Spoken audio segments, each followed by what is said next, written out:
Friends, आज हम cell biology में न्यूक्लियस के ऊपर कॉन्सेंट्रेट करेंगे। यहाँ पर आपको सेल्स नज़र आ रही होंगी, ये आपको सेल्स नज़र आ रही हैं, ठीक है।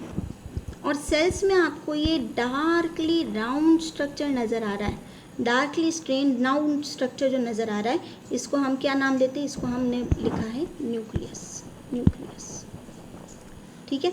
सेल के अंदर डार्कली स्टेन्ड जो स्ट्रक्चर है, इसको हमने क्या नाम दिया है? न्यूक्लियस। और आज हमारी जो स्टडी है वो न्यूक्लियस के ऊपर कॉन्सेंट्रेटेड रहेगी।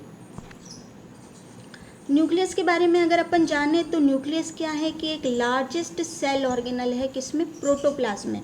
हम ये जानते हैं कि सेल है, सेल के अंदर साइटोप्लाज्म भी होता है, ठीक है। और न्यूक्लियस जो होता है, न्यूक्लियस के अंदर होता है न्यूक्लियोप्लाज्म, ठीक है। इसीलिए हम क्या बोलते हैं कि ये सबसे बड़ा कोशिका अंगक है। कहाँ पर? प्रोटोप्लाज्म में। प्रोटोप्लाज्म का सबसे बड़ा जो कोशिका अंगक है वो है आपका कौन सा? न्यूक्लियस, ठीक है।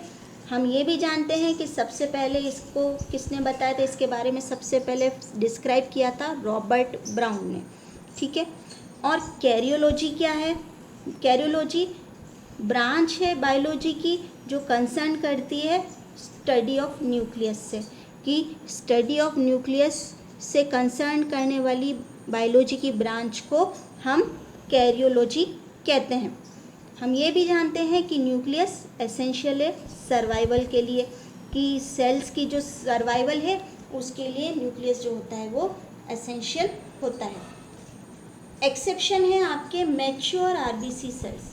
मैच्योर आरबीसी सेल्स जो होते हैं उनमें न्यूक्लियस जो होता है वो एब्सेंट होता है, और जिन सेल्स में न्यूक्लियस एब्सेंट होता है उनको हम ई न्यूक्लिएटेड सेल्स बोलते हैं। ई न्यूक्लिएटेड सेल्स बोलते हैं। तो जो सेल्स जिनमें कि आपके न्यूक्लियस एब्सेंट होगा, जैसे कि एग्जांपल है आपका मैच्योर आरबीसी सेल्स, उनको हम बोलेंगे क्या? ई न्यूक्लिएटेड सेल्स। अब यहाँ पर आप डायग्राम देखिए, डायग्राम में आपको यहाँ पर एक बड़ा सा सेल ऑर्गेनल नज़र आ रहा है, कोशिका अंगक नज़र आ रहा है, और आप एरो देखिए, इसको क्या नाम दिया है? न्यूक्लियस, ठीक है। आपको सेल में और भी सेल ऑर्गेनल्स नज़र आ रहे होंगे कि आपको माइटोकॉन्ड्रिया भी नज़र आ रहा है, आपको गोल्जी बॉडी भी नज़र आ रहा है, लेकिन आपको सबसे बड़ा जो सेल ऑर्गेनल नज़र आ रहा है वो क्या है? न्यूक्लियस। इसीलिए इसको largest cell organelle in the protoplasm बोला गया है, ठीक है। अब नंबर के आधार पर, ऑन बेसिस ऑफ नंबर की एक सेल है, सेल में एक न्यूक्लियस है या दो न्यूक्लियस है या बहुत सारे न्यूक्लियस है, उसके आधार पर अगर एक न्यूक्लियस है तो उस टाइप की सेल को हम बोलते हैं uninucleated cell. Uninucleated cell, uninucleated cell, ठीक है, कि single nucleus in a cell, single nucleus in a cell. एक सेल में एक ही न्यूक्लियस प्रेजेंट होता है, वो होता है यूनी न्यूक्लिएटेड सेल। ई न्यूक्लिएटेड सेल अभी बताया कि जैसे कि मैच्योर आरबीसी सेल्स होती हैं, मैच्योर आरबीसी सेल्स में जो न्यूक्लियस होता है वो लूज़ हो जाता है, लूज़ मतलब कि चला जाता है, ठीक है, ख़त्म हो जाता है, ठीक है। तो उस टाइप की सेल्स जिनमें कि न्यूक्लियस एब्सेंट होता है उनको हम बोलते हैं ई न्यूक्लिएटेड सेल्स। और इसी वजह से आरबीसी जो होती हैं वो करीब 120 डेज के बाद में डिस्ट्रॉय हो जाती है। दूसरा है binucleated cell. Binucleated cell मतलब एक सेल, उसके अंदर दो न्यूक्लियस प्रेजेंट है, और उसका एग्जाम्पल है पैरामीशियम, ठीक है। पैरामीशियम क्या है? एक प्रोटोजोन है, ठीक है, प्रोटोजोन है, और इसके अंदर दो अलग अलग टाइप के न्यूक्लियस होते हैं और उन दोनों का काम अलग अलग होता है। एक होता है माइक्रो न्यूक्लियस और एक होता है मेगा न्यूक्लियस। तीसरा है आपके multinucleated cell. Multinucleated मतलब कि एक सेल के अंदर बहुत सारे जब न्यूक्लियस प्रेजेंट हो। इसका एक एग्जाम्पल है आपके ओपेलिना। ओपेलिना ये क्या है? एक प्रोटोजोन है। ओपेलिना एक प्रोटोजोन है और ये एक मल्टी न्यूक्लिएटेड प्रोटोजोन आप कह सकते हो कि इसके जो स्ट्रक्चर है उसमें बहुत सारे न्यूक्लियस जो होते हैं ये प्रेजेंट होते हैं। A cell normally contains one nucleus, और जिसे हमने क्या नाम दिया, यूनी न्यूक्लिएटेड सेल, ठीक है। लेकिन कुछ कंडीशन में, ठीक है, न्यूक्लियस डिवाइड तो होता है लेकिन साइटोप्लाज्म डिवाइड नहीं हो पाता, ठीक है, और इसी वजह से मल्टी न्यूक्लिएटेड बहुकेंद्रकीय कोशिका का निर्माण होता है। बाइन्यूक्लिएटेड द्विकेंद्रकीय कोशिका, ठीक है। अब अपन स्ट्रक्चर अगर अपन देखें, बाइन्यूक्लिएटेड सेल जैसा कि पैरामीशियम में आपको बताया, एक है मैक्रोन्यूक्लियस आपको दिख रहा है और एक है माइक्रोन्यूक्लियस, मतलब दो अलग अलग टाइप की सेल्स आपको, अलग अलग टाइप की न्यूक्लियस आपको नज़र आ रही है, तो मैक्रोन्यूक्लियस और एक माइक्रोन्यूक्लियस। अब मल्टी न्यूक्लिएट कंडीशन हमने ये बताया कि जब न्यूक्लियस डिवाइड होता है लेकिन साइटोप्लाज्म डिवाइड नहीं हो पाता, तो ये दो टाइप की कंडीशंस हो सकती है, एक सिनोसिटिक कंडीशन हो सकती है और सिंचिशियम कंडीशन हो सकती है।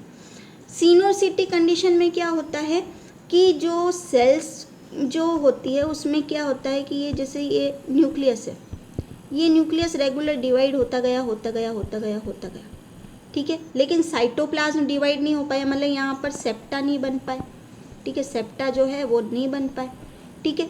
तो इस कंडीशन में जबकि एक न्यूक्लियस सेल के अंदर डिवाइड होता गया लेकिन साइटोप्लाज्म डिवाइड नहीं हुआ, ठीक है, और इस वजह से मल्टी न्यूक्लिएट कंडीशन डेवलप हुई और उसको हमने नाम दिया क्या, सिनोसिटिक कंडीशन। सिंचिशियम कंडीशन में जब 2 या 3 या 4 सेल्स, ठीक है, 4 सेल्स और उनमें न्यूक्लियस है ही हैं और ये आपस में जब फ्यूज़ हो जाते हैं, ठीक है, जब बहुत सारी सेल्स ये न्यूक्लियस, ठीक है, ये आपस में फ्यूज़ हो गए, ठीक है, तो यहाँ पर वापस क्या हुआ, मल्टी न्यूक्लिएटेड कंडीशन का फॉर्मेशन हुआ। अब ऑन बेसिस ऑफ पोजीशन के आधार पर, ठीक है, पोजीशन के आधार पे कि न्यूक्लियस जो सेल में किस पोजीशन पे है, अगर एक साइड में है, वन साइड में, तो उसको हमने क्या नाम दिया, इसेंट्रिक न्यूक्लियस। जब एक साइड में है न्यूक्लियस तो वो हो गई इसेंट्रिक। पेरिफेरल की मतलब कि प्लाज्मा मेम्ब्रेन के पास में है न्यूक्लियस, यहाँ पर प्लाज्मा मेम्ब्रेन, इसका एग्जांपल है एडिपोसाइट सेल, मतलब कि जब लिपिड ड्रॉपलेट जो है वो प्लाज्मा मेम्ब्रेन के पास न्यूक्लियस को पुश कर देता है, ठीक है, न्यूक्लियस जो है वो प्लाज्मा मेम्ब्रेन के पास, ये न्यूक्लियस और ये आपके लिपिड ड्रॉपलेट, ठीक है, और लिपिड ड्रॉपलेट इतनी बड़ी है कि इसने न्यूक्लियस को प्लाज्मा मेम्ब्रेन के पास पुश कर दिया, इसलिए ये पेरिफेरी पर आ गया, तो ये पेरिफेरल न्यूक्लियस। बेसल न्यूक्लियस, जब न्यूक्लियस जो है वो बेस पर है, ठीक है, तो ये बेसल न्यूक्लियस। अब यहाँ पर आप देख सकते हैं स्ट्रक्चर में, ठीक है, यहाँ पर ये जैसे कि आपके एडिपोसाइट सेल्स हैं, ठीक है, यहाँ पर ये न्यूक्लियस और ये लिपिड ड्रॉपलेट की वजह से ये प्लाज्मा मेम्ब्रेन के पास चला गया है, ठीक है, और जो कॉमन कंडीशन होती है उसमें जो न्यूक्लियस होता है वो सेंट्रल पोजीशन पे होता है। यहाँ पर आप ये देखिए कि ये यहाँ पर पेरिफेरी के पास आया हुआ है। अब on basis of different shapes, ठीक है, न्यूक्लियस की अलग अलग शेप्स हो सकती है और इसका एग्जांपल, बहुत अच्छा एग्जांपल आपके WBC cells, white blood cells, इनमें neutrophils, eosinophils, basophil, monocyte, lymphocyte, ये सभी प्रेजेंट होते हैं। अगर आप न्यूट्रोफिल देखें, आप ये पर्पल कलर के स्ट्रक्चर्स अगर आप देखें तो न्यूट्रोफिल में आप देखिए कि मल्टी लोब्ड न्यूक्लियस है, ये 1 लोब, 2 लोब, 3 लोब, 4 लोब, मतलब मल्टी लोब्ड न्यूक्लियस पाया जा रहा है। इओसिनोफिल में आपको ये 2 लोब दिख रहे हैं इसलिए इसको बाइलोब्ड, बेसोफिल में भी बाइलोब्ड है, ठीक है। मोनोसाइट में आपको किडनी शेप, ठीक है, किडनी शेप आपको दिख रहे हैं, ठीक है, इसलिए इसको किडनी शेप न्यूक्लियस, ठीक है, और यहाँ पे लिम्फोसाइट में आपको लार्ज स्फेरिकल न्यूक्लियस जो होता है वो दिख रहा है। तो अलग अलग शेप्स जो होती है वो न्यूक्लियस की प्रेजेंट हो सकती है। अब न्यूक्लियस के बारे में, न्यूक्लियस एक स्पेशलाइज्ड स्ट्रक्चर है, ठीक है, और ये बाकी सेल पार्ट से अलग है, किससे, डबल लेयर न्यूक्लियर मेम्ब्रेन से, ठीक है, जिससे हमने बोला क्या, कैरियोथीका की वजह से ये साइटोप्लाज्म से अलग है, ठीक है। ये कंटिन्यूस है एंडोप्लाज्मिक रेटिकुलम के, ठीक है, अगर अपन स्ट्रक्चर देखें यहाँ पर यहाँ पर आप देखिए कि यहाँ पर ये जो न्यूक्लियर मेम्ब्रेन है ये कंटिन्यूअस है एंडोप्लाज्मिक रेटिकुलम, ये आप देखिए स्मूथ एंडोप्लाज्मिक रेटिकुलम, यहाँ पर ये एंडोप्लाज्मिक रेटिकुलम के कंटिन्यूअस में है।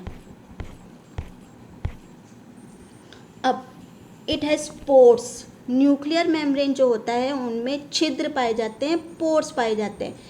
पोर्स इम्पॉर्टेंट है कि मटेरियल के एक्सचेंज करने के लिए या मॉलिक्यूल्स के एक्सचेंज करने के लिए, ठीक है, क्योंकि न्यूक्लियस जो है वो बहुत सारी एक्टिविटीज़ को कंट्रोल और रेगुलेट करता है। कंट्रोल और रेगुलेट करने के लिए उसे मटेरियल चाहिए भी और बाहर भेजने भी होते हैं, इसलिए उसमें पोर्स प्रेजेंट है।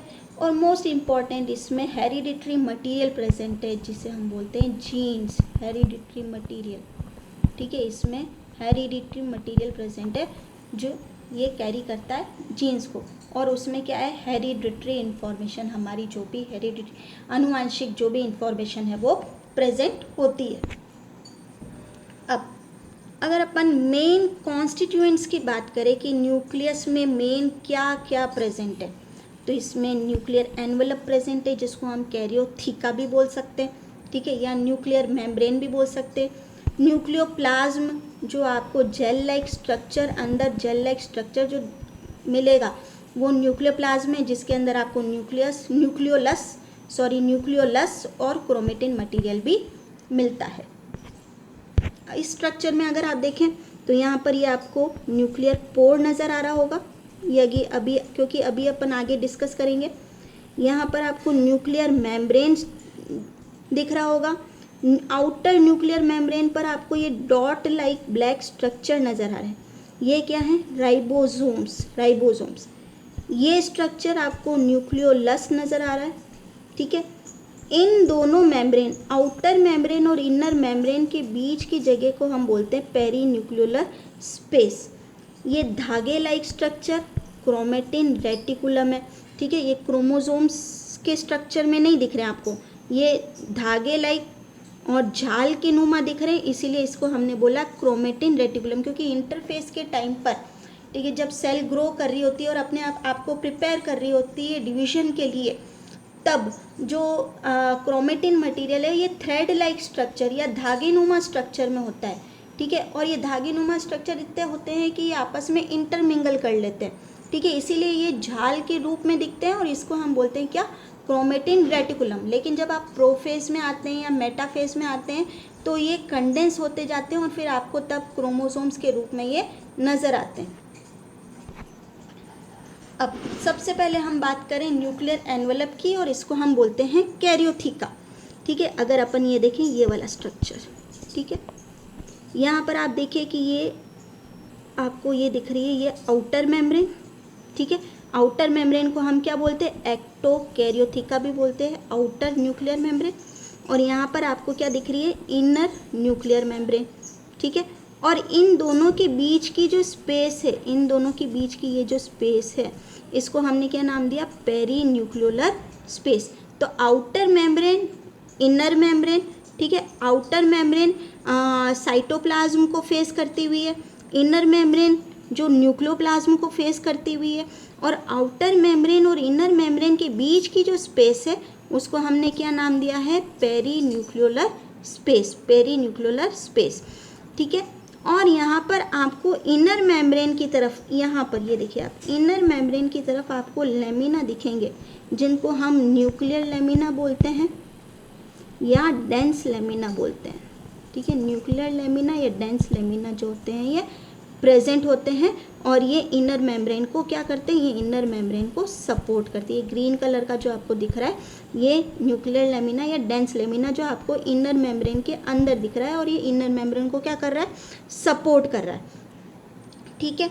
The nuclear envelope is punctuated by several transmembrane proteins. अब यहाँ पर ये आपको दिख रही है, यहाँ पर न्यूक्लियर मेम्ब्रेन जगह जगह पर ट्रांस मेम्ब्रेन प्रोटीन्स पाए जा रहे हैं। न्यूक्लियर मेम्ब्रेन में जगह जगह पर ट्रांस मेम्ब्रेन, यहाँ पर ये देखिए आप, ट्रांस मेम्ब्रेन प्रोटीन्स पाए जा रहे हैं, ठीक है। ट्रांस मेम्ब्रेन क्यों नाम दिया, क्योंकि ये मेम्ब्रेन को आर पार कर रहे हैं, ठीक है, मेम्ब्रेन को स्पैन कर रहे हैं, ठीक है, मेम्ब्रेन से आर पार हो रहे हैं, इसलिए इनको हमने क्या नाम दिया, ट्रांस मेम्ब्रेन प्रोटीन। और ये ट्रांस मेम्ब्रेन प्रोटीन्स जो भी होंगे ये इनको हम न्यूक्लियर पोर्स बोलते हैं, ठीक है। न्यूक्लियर पोर्स इनकी वजह से जो मटेरियल्स जो होगा वो न्यूक्लियोप्लाज्म और साइटोप्लाज्म के बीच में जो मटेरियल का एक्सचेंज होगा वो इन न्यूक्लियर पोर्स की वजह से होगा। अब न्यूक्लियर एनवेलप का काम क्या है? ठीक है, न्यूक्लियर एनवेलप हमने ये देखा कि ये आउटर मोस्ट बाउंड्री है न्यूक्लियस की। ठीक है, ये न्यूक्लियस की आउटर मोस्ट बाउंड्री है ये। ठीक है, और इसी के अंदर क्रोमेटिन मटेरियल भी प्रेजेंट है और इसी के अंदर न्यूक्लियोलस भी प्रेजेंट है और न्यूक्लियोप्लाज्म प्रेजेंट है और ये डबल मेम्ब्रेन स्ट्रक्चर है। ये आउटर मेम्ब्रेन है, ये इनर मेम्ब्रेन है।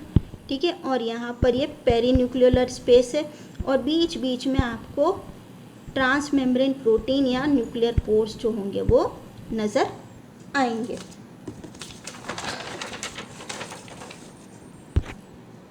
अब क्या काम है? It keeps the nuclear content in place and distinct from the cytoplasm. ठीक है, जो भी न्यूक्लियर कंटेंट होगा वो अपनी जगह पे रहेगा और साइटोप्लाज्म से ये अपने आप को अलग करके रहेगा। ठीक है, maintains the transport of material into and out of the nucleus की जो न्यूक्लियर पोर्स होंगे उनकी वजह से मटेरियल का ट्रांसपोर्ट हो पाएगा।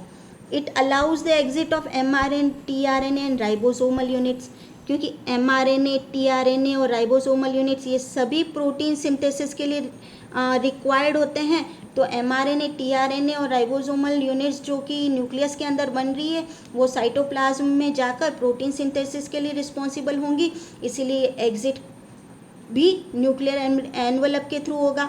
ये शेप मेंटेन करेगी न्यूक्लियस का कि भाई अगर कोई न्यूक्लियर मेम्ब्रेन नहीं है तो शेप कैसे मेंटेन होगा, तो maintains the shape of the nucleus. और सबसे important, protection of genetic material. ठीक है, जो भी आपकी हेरिडिटरी इंफॉर्मेशन है उसको इस न्यूक्लियर एनवेलप ने न्यूक्लियस में या न्यूक्लियोप्लाज्म में प्रोटेक्ट कर रखा है और सुरक्षित कर रखा है। अब आते हैं अपन, हमने बात की थी कि न्यूक्लियर मेम्ब्रेन जगह जगह पर पंक्चुएटेड है किससे? न्यूक्लियर पोर्स से। ठीक है, और न्यूक्लियर पोर्स आप देखिए कि न्यूक्लियर पोर, इनको हम न्यूक्लियर पोर कॉम्प्लेक्स बोलते हैं। एज सच आप न्यूक्लियर पोर नहीं बोलते, इनको न्यूक्लियर पोर कॉम्प्लेक्स। ठीक है, nuclear pore is a complex. ठीक है, complex of proteins known as nuclear pore complex.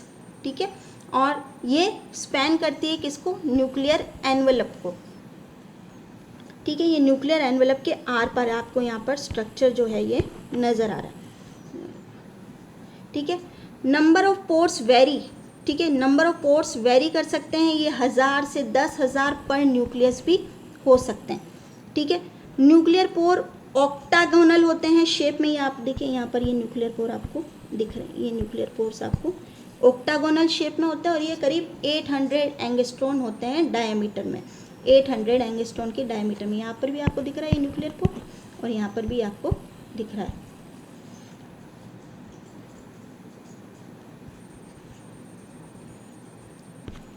ठीक है, अगर अपन न्यूक्लियर पोर कॉम्प्लेक्स की बात करें, ठीक है, न्यूक्लियर पोर कॉम्प्लेक्स की बात करें तो यहाँ पर आप ये देखिए कि यहाँ ये आप देखिए कि ये एन्युलस है, बाहर ये आपको दिख रहा है ये एन्युलस है और अंदर जो है ये जो आप ये देखिए ये ल्यूमन, ये ल्यूमन जो है इसको हम बोलते हैं न्यूक्लियोप्लाज्मिन। ठीक है, न्यूक्लियोप्लाज्मिन। ठीक है, न्यूक्लियोप्लाज्मिन जो ये ल्यूमन है इसको हमने क्या दिया? न्यूक्लियोप्लाज्मिन। और बाहर जो ये प्रोटीन का स्ट्रक्चर नज़र आ रहा है इसको हमने क्या नाम दिया? एन्युलस। ठीक है, तो ये एन्युलस और न्यूक्लियोप्लाज्मिन, एन्युलस और न्यूक्लियोप्लाज्मिन मिलकर क्या बनाता है? Nuclear pore complex. ठीक है, ठीक है, तो ये बाहर जो स्ट्रक्चर दिख रहा है वो क्या है? एन्युलस, प्रोटीन का बना हुआ है।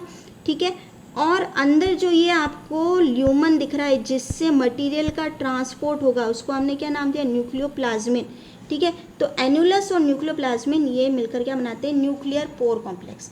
ठीक है, अगर अपन देखें in eukaryotic cell the nucleus is separated from rest of the cell by nuclear envelope. हम ये जानते हैं कि बाकी सेल से ये न्यूक्लियर एनवेलप से जो न्यूक्लियस है वो अलूफ हो गया है। न्यूक्लियर एनवेलप की वजह से बाकी सेल स्ट्रक्चर से ये न्यूक्लियस अपने आप को अलग कर दिया है।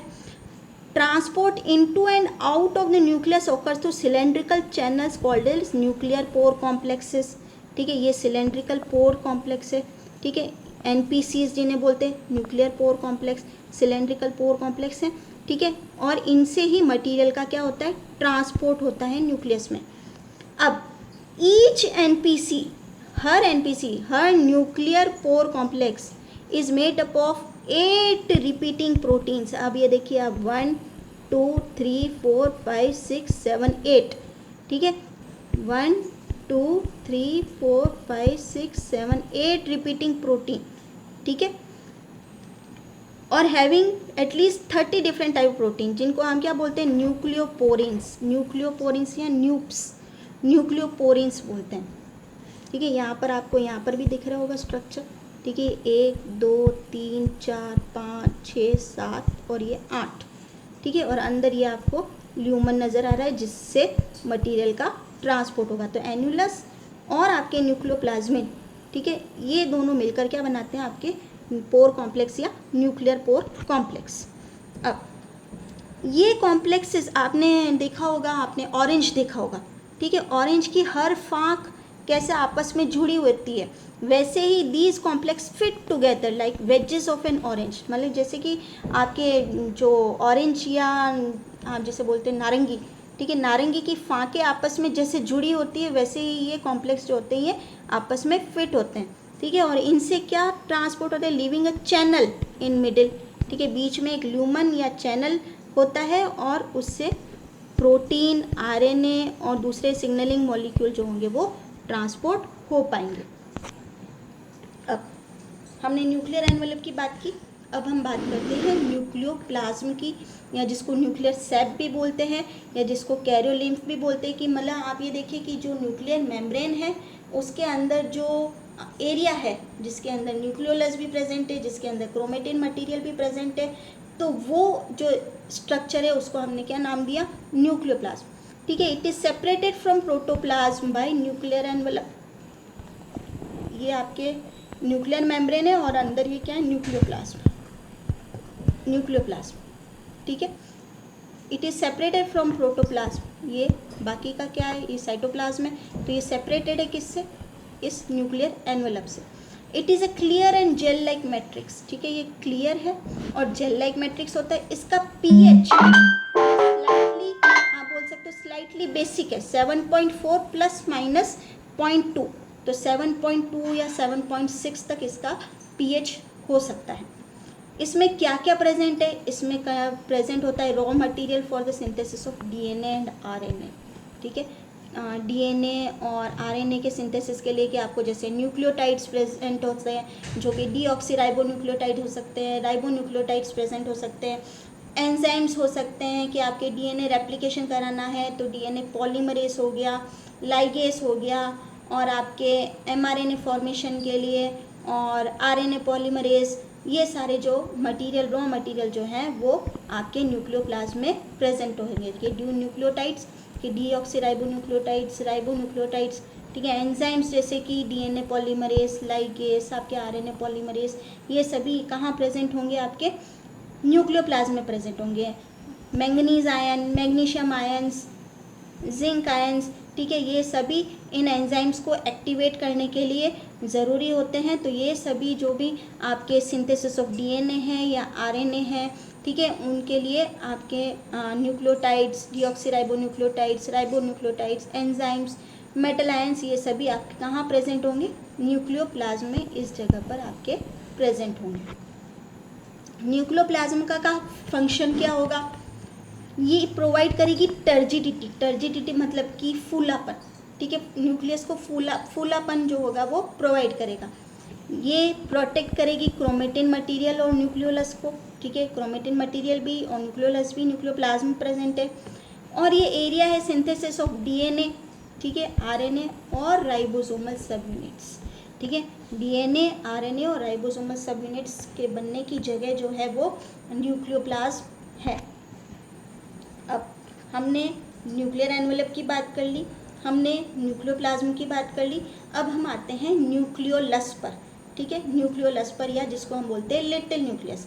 कि आप ये देखिए कि ये सेल है, ये सेल है, नॉर्मल सेल, इसमें आपको न्यूक्लियस नज़र आ रहा है, और अंदर ये एक छोटा सा स्ट्रक्चर नज़र आ रहा है जो कि आपके क्या है, न्यूक्लियोलस है, न्यूक्लियोलस। इसको फोंटाना ने डिस्कवर किया था, ठीक है, इन ईल सेल्स, ठीक है, ईल सेल्स में फोंटाना ने डिस्कवर किया था। ये स्फेरिकल स्ट्रक्चर होते हैं और कहाँ प्रेजेंट है, ये न्यूक्लियोप्लाज्म में, तो ये न्यूक्लियोप्लाज्म में प्रेजेंट होते हैं, लेकिन ये किसी मेम्ब्रेन से सराउंडेड नहीं होते हैं, they are not surrounded by a membrane, ठीक है। न्यूक्लियस के जो मेन जो कैरेक्टरिस्टिक है कि एक तो ये स्फेरिकल होता है, ये न्यूक्लियस का पार्ट है, it is not a cell organelle, ये कोई कोशिका अंगक नहीं है, ये न्यूक्लियस का पार्ट है, ठीक है, और ये मेम्ब्रेन से सराउंडेड नहीं होता है, और ये हमेशा एसोसिएटेड होता है विद किससे, सेट क्रोमोसोम से, सेट क्रोमोसोम से, सेट क्रोमोसोम। अब सेट क्रोमोसोम क्या होता है, ठीक है, it is associated with secondary constriction of set chromosome, और उसको क्या हम बोलते हैं, न्यूक्लियर ऑर्गेनाइजर रीजन, ठीक है। अभी आप सेट क्रोमोसोम क्या होता है अभी अपन थोड़ी देर में देखते हैं। It is a site for RNA synthesis, ठीक है, न्यूक्लियोलस इम्पोर्टेंट,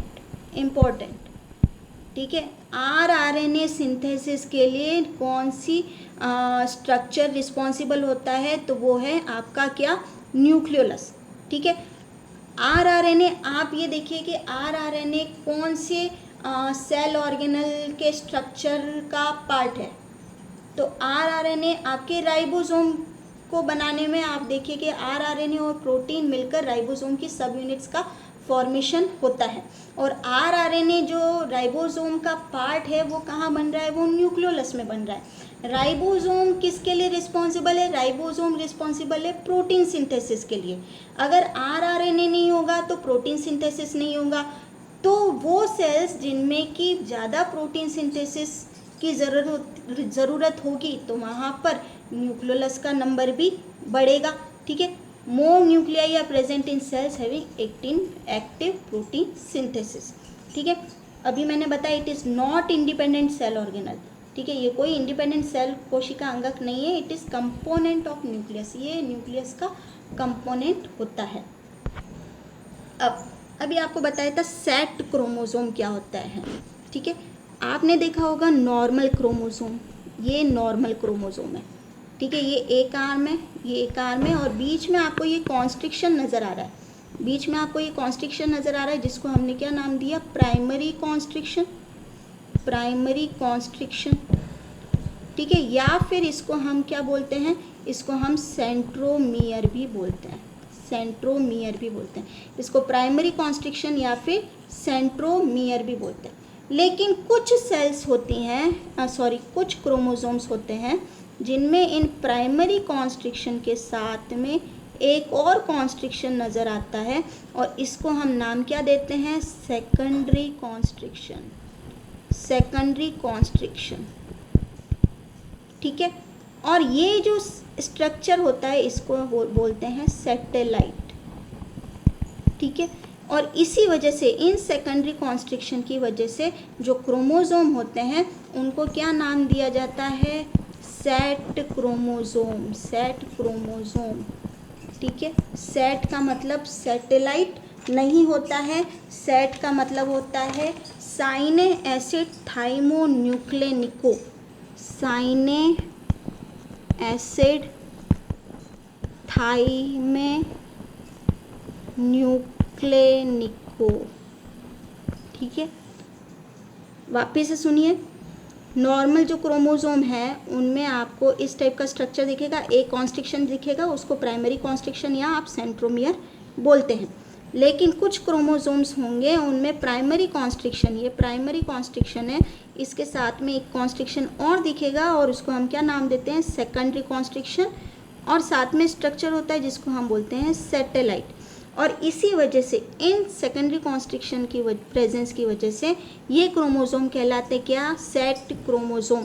और सेट का मतलब सैटेलाइट नहीं है, सेट का मतलब है साइने एसिड थाइमोन्यूक्लेनिको, ठीक है।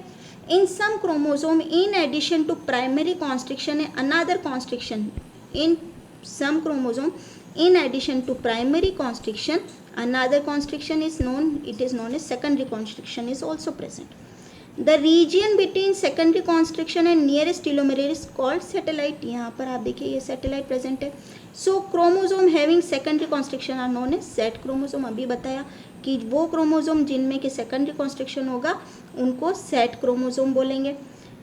अब ये न्यूक्लियोलस ऑर्गेनिज्म क्रोमोसोम NOC या न्यूक्लियोलस ऑर्गेनाइजर रीजन, मतलब आप Z क्रोमोसोम और न्यूक्लियोलस को आपस में रिलेट करके सोच सकते हैं कि Z क्रोमोसोम और न्यूक्लियोलस, Z क्रोमोसोम और न्यूक्लियोलस, ठीक है. Nucleolus is always associated with secondary constriction of Z chromosome, ठीक है, secondary constriction of Z chromosome. So secondary constriction are called as nuclear organizer region, nuclear organizer region. And Z chromosomes are also referred as nucleolus organism chromosome. ठीक है, Z chromosome को हम nucleolus organism chromosome भी बोलते हैं और secondary constriction उनको हम न्यूक्लियोलस ऑर्गेनाइजर रीजन भी बोलते हैं. अब जो यहाँ पर आप देखिए कि यहाँ पर DNA मटेरियल प्रेजेंट है, ठीक है, जेनेटिक मटेरियल प्रेजेंट है, ठीक है, और यहाँ पर ये आपस में वाइंडेड है, ठीक है, लेकिन यहाँ से बाहर आते ही ये खुल जाते हैं, ठीक है, DNA मटेरियल यहाँ पर खुल गया, ठीक है, और यहाँ पर आप ये देखिए कि RNA और प्रोटीन का जो है फॉर्मेशन यहाँ पर हो गया, ठीक है, और RNA और प्रोटीन के फॉर्मेशन की वजह से यहाँ पर जो स्ट्रक्चर बना वो क्या है, वो न्यूक्लियोलस, ठीक है.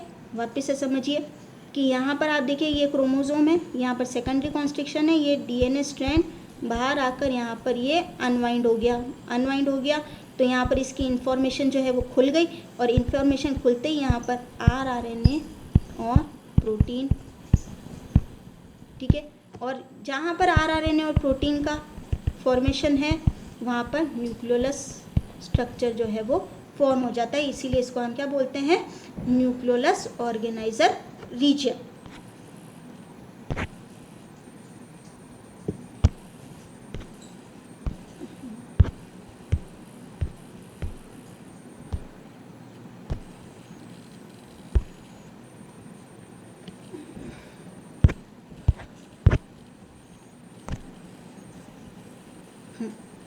अब अगर अपन न्यूक्लियोलस को देखें, ठीक है, अब न्यूक्लियोलस के स्ट्रक्चर को हम देख रहे हैं, ठीक है, अभी तक हमने न्यूक्लियोलस के बारे में देखा, उसके सेट क्रोमोसोम को समझा, अब हम न्यूक्लियोलस पे आते हैं. न्यूक्लियोलस के स्ट्रक्चर को अगर अपन देखें तो न्यूक्लियोलस के स्ट्रक्चर को अगर आप देखोगे तो आपको क्या दिख रहा है, एक तो आपको इंट्रा न्यूक्लियोलर क्रोमेटिन दिख रहा है, ठीक है, एक आपको दिख रहा है पेरी न्यूक्लियोलर मटीरियल दिख रहा है, ठीक है, एक आपको ग्रेन्युलर पोर्शन दिख रहा है, एक फाइब्रिलर पोर्शन दिख रहा है और RNA फाइब्रिल्स दिख रहा है. अब आप एक बात समझ लीजिए कि ये क्रोमेटिन जो है वो न्यूक्लियोलस का नहीं है, ये वो ही DNA है, ये वाला जो DNA है, ठीक है, ये क्रोमोसोम का DNA है, ये न्यूक्लियोलस का DNA नहीं है, ठीक है.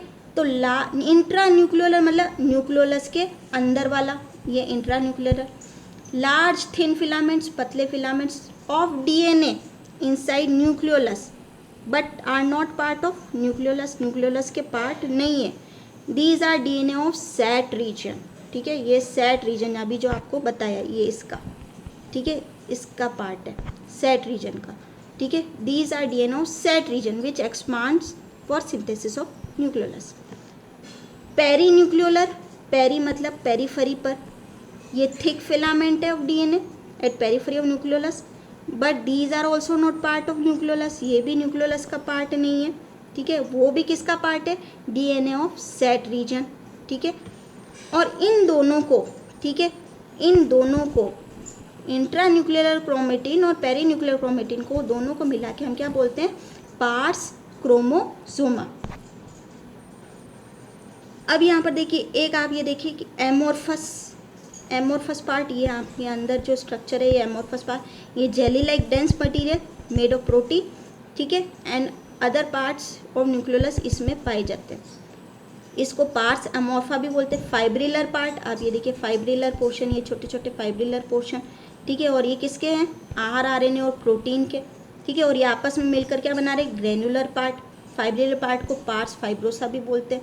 और ग्रेनुलर पार्ट क्या है, यहाँ पर आरआरएनए और प्रोटीन, हमने बार बार न्यूक्लियोलस आरआरएनए और प्रोटीन से रिलेटेड है। इट इज़ द साइट या precursor for the formation of ribosome. ठीक है, मतलब राइबोसोम बनाने की फैक्ट्री आप मान सकते हो न्यूक्लियोलस को, कि जहाँ पर राइबोसोम किन चीज़ों से मिलकर बनता है, आरआरएनए और प्रोटीन। और आरआरएनए कहाँ बन रहा है, आरआरएनए बन रहा है कहाँ पर, न्यूक्लियोलस में। ठीक है, तो यहाँ पर आपको क्या दिख रहा है, आरआरएनए और प्रोटीन और प्रिकर्सर ऑफ राइबोसोम। अब यहाँ पर ये आप देखिए different stages for ribosome in nucleolus. ये न्यूक्लियोलस में राइबोसोम्स जो हैं ये 65S और ये 55S आरआरएनए और ये फॉर्मेशन हो रहा है। अब क्या फंक्शन है न्यूक्लियोलस के, they give rise to ribosome. ठीक है, राइबोसोम किन चीज़ों से बनकर आरआरएनए और प्रोटीन। तो ये राइबोसोम के प्रिकर्सर न्यूक्लियोलस जो है वो राइबोसोम फॉर्मेशन के लिए रिस्पॉन्सिबल है। ठीक है, so are ribosomal factories of the cell.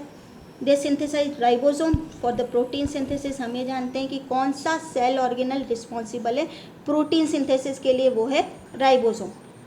Nucleolus they act as a storehouse for rRNA. RRNA का स्टोर हाउस, राइबोसोमल आरआरएनए का स्टोर हाउस जो होता है वो न्यूक्लियोलस होता है। अब हमने कैरियोथिका न्यूक्लियर एनवेलप की बात की, हमने न्यूक्लियोप्लाज्म की बात की, और हमने अभी न्यूक्लियोलस की भी बात की। अब हम बात करते हैं हमारे हेरिडिटरी मटेरियल की बात करते हैं, या हम अपने क्रोमेटिन की बात करते हैं। तो जो यूकैरियोटिक सेल्स होती हैं या यूकैरियोटिक न्यूक्लियस होती है, उनमें क्रोमेटिन जो होता है वो किन किन से बनता है, डीएनए, आरएनए, हिस्टोन जो कि एक बेसिक प्रोटीन है। हिस्टोन अलग अलग हो सकती है, एक तो कोर हिस्टोन और linker histone. Histone, core histone H2A, H2B, H3 और H4, और लिंकर हिस्टोन जो कि जोड़ने का काम करती है वो H1 हिस्टोन, और इसके अलावा नॉन हिस्टोन प्रोटीन्स। ये आप देखिए क्रोमोसोम का स्ट्रक्चर। ठीक है, क्रोमोसोम के स्ट्रक्चर में आपको यहाँ पर ये आपको क्रोमोनीमेटा नज़र आ रहे हैं, ये अंदर मैट्रिक्स है, मैट्रिक्स में आपको क्रोमोनीमेटा ये जो आपके थ्रेड्स नज़र आ रहे हैं। ठीक है, यहाँ पर आप ये देखिए, यहाँ ये सेकेंडरी कॉन्स्ट्रिक्शन नज़र आ रहा है, और यहाँ पर आपको सैटेलाइट नज़र आ रहा है, और इसी को हम NOR या न्यूक्लियर ऑर्गेनाइजिंग रीजन भी बोलते हैं। अब क्रोमेटिन मटेरियल जो है ये हेट्रोक्रोमेटिन भी हो सकता है और यूक्रोमेटिन भी हो सकता है। ठीक है, अब हेट्रोक्रोमेटिन जो होते हैं, ठीक है, ये दो टाइप से होते हैं। ये एक तो होते हैं फैकल्टेटिव हेट्रोक्रोमेटिन और कॉन्स्टिट्यूटिव हेट्रोक्रोमेटिन। ठीक है, फैकल्टेटिव आप यहाँ पर डायग्राम में देखें तो ये आपको जो लाइट कलर स्ट्रक्चर है, डार्क कलर, ये यूक्रोमेटिन है। ठीक है, और ये ऑरेंज कलर जो होता है ये कलर इंडिकेट कर रहा है किसको, हेट्रोक्रोमेटिन को। फैकल्टेटिव हेट्रोक्रोमेटिन जो होता है, ठीक है, the resulting genes are inactive. ठीक है, दो नॉट परमानेंट कैरेक्टर, और इसका एग्जाम्पल है बार बॉडी। ठीक है, इसमें क्या है कि जो जेनेटिक आपके फॉर एग्जांपल जो फीमेल सेल है उसमें 2 एक्स क्रोमोसोम होते हैं। ठीक है, फीमेल सेल में जो 2 एक्स क्रोमोसोम होते हैं। अब यहाँ पर क्या होता है कि एक एक्स क्रोमोसोम जो होता है, ठीक है, एक एक्स क्रोमोसोम तो एक्टिव है, ठीक है, लेकिन एक एक्स क्रोमोसोम जो होता है वो आपके प्लाज्मा मेम्ब्रेन के पास जाकर एक डार्कली स्टेन स्ट्रक्चर जिसको हम बोलते हैं बार बॉडी जो है वो उसका फॉर्मेशन करता है, बार बॉडी का फॉर्मेशन करता है, और ये इनएक्टिव फॉर्म है। ठीक है, इनएक्टिव फॉर्म है। तो मतलब हेट्रोक्रोमेटिन में कि जो मटेरियल है वो कुछ टाइम के लिए एक्टिव हो सकता है लेकिन बाद में वो इनएक्टिव हो जाता है, तो इसीलिए इसको हम बोलते हैं फैकल्टेटिव हेट्रोक्रोमेटिन। और कॉन्स्टिट्यूटिव हेट्रोक्रोमेटिन, ठीक है, it normally results in no gene in the genome. क्या फंक्शन है हेट्रोक्रोमेटिन का, it protect the DNA from endonuclease damage. ठीक है, जो एंडोन्यूक्लियस की वजह से जो डैमेज हो उससे डीएनए को उससे ये प्रोटेक्ट करता है। अब यूक्रोमेटिन क्या है, it is the part of chromosome that is rich in gene concentration. ठीक है, रिच जीन कंसंट्रेशन यहाँ पर अच्छी होती है। ये लूजली पैक्ड होते हैं, और लूजली पैक्ड की वजह से इनमें क्या होता है, एक्टिव ट्रांसक्रिप्शन होगा, और एक्टिव ट्रांसक्रिप्शन में की वजह से क्या होगा, प्रोटीन सिंथेसिस होगा। ठीक है, the core function of euchromatin is to regulate gene mechanism during process of transcription मतलब कि जब डीएनए से एमआरएनए का फॉर्मेशन होता है। अब क्रोमोसोम के स्ट्रक्चर की अगर अपन बात करें तो यहाँ पर आपको ये दिख रहा है, ये बाहर का जो मेम्ब्रेन है क्रोमोसोम का उसको हमने नाम दिया क्या, पेलिकल। अंदर जो स्ट्रक्चर है उसको मैट्रिक्स, और अंदर जो ये थ्रेड लाइक स्ट्रक्चर है वो क्रोमोनीमेटा, और यहाँ पर ये प्राइमरी कॉन्स्ट्रिक्शन या सेंट्रोमियर। प्राइमरी कॉन्स्ट्रिक्शन ये फॉर एग्जांपल ये सेंट्रोमियर है, ठीक है, ये सेंट्रोमियर है। इससे अटैच्ड जो स्ट्रक्चर है इसको हमने नाम दिया क्या, काइनेटोकोर, ठीक है, ये काइनेटोकोर। और ये काइनेटोकोर से क्या होगा, स्पिंडल फाइबर्स, सेल डिवीज़न के टाइम पे स्पिंडल फाइबर्स जो होंगे वो अटैच्ड होंगे, और ये इन क्रोमेटिड्स को अपोजिट पोल्स पर खींचेंगे और इनको डिवाइड करेंगे। अब यहाँ पर आप देखिए कि यहाँ पर आपको ये अंदर आपको ये क्रोमोनीमेटा नज़र आ रहा है, ठीक है। अब ये जो कॉइलिंग है, ये क्रोमोसोम के अंदर जो कॉइलिंग है ये दो टाइप से हो सकती है। एक तो है ये पैरानिमिक कॉइलिंग, और एक है ये प्लेक्टोनिमिक कॉइलिंग, ठीक है।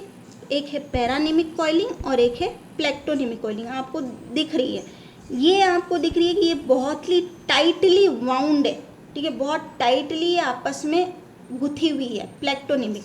और पैरानिमिक ये दोनों आपस में पैरेलल है कि फॉर एग्जांपल आप ये देखिए, ये क्रोमोसोम है, ठीक है, एक तो ये स्ट्रैंड है, एक ये स्ट्रैंड है, एक ये स्ट्रैंड है और एक ये स्ट्रैंड है, और एक आप ये देखिए कि ये आपस में वाइंडेड है, ठीक है। तो यहाँ पर जो ये प्लेक्टोनिमिक कॉइलिंग है ये किस में पाई जाती है, माइटोसिस में, ठीक है, समसूत्री विभाजन में। और पैरानिमिक पाई जाती है मियोसिस में या अर्धसूत्री विभाजन में। ऐसा क्यों?